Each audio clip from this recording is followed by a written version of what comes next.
তো hello guys, তো আজকে ফার্স্ট মিনি ব্লগ নিয়ে চলে এসেছি। আজকের মিনি ব্লগটা মাকে নিয়ে। মা মনসার পুজো আজকে। তো প্রত্যেক বছর আমাদের বাড়িতে পুজো হয়, এখানে যেটি ফল কাটছে, ঠিক আছে, কেন একটু পরে ব্রাহ্মণ চলে আসবে। তো ঘরে চলো, ঠিক আছে, এখন ঘরে যাচ্ছি। তো আমার ওয়াইফের শরীরটা খারাপ, এর জন্য পুজো দিতে পারলো না, এর জন্য ঘরে বসে রয়েছে। তো এখন ব্রাহ্মণ চলে এসেছে, এখন মালা টালা পড়াবে, আর একটু পরে পুজো স্টার্ট হবে, ঠিক আছে।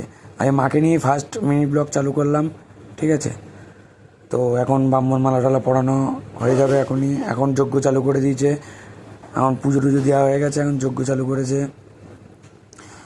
আর আর পুজোটা আমাদের মোটামুটি 3-4 বছর থেকে হচ্ছে, ঠিক আছে। তো ভিডিওটা আশা করি তোমাদের খুব ভালো লাগবে, যে বাবা ওখানে প্রণাম করছে, ঠিক আছে। এখন যজ্ঞ প্রায় হয়ে গেছে। তো চলো, এটা আমার দিদি। তো চলো, টাটা, নেক্সট ভিডিওতে দেখা হচ্ছে।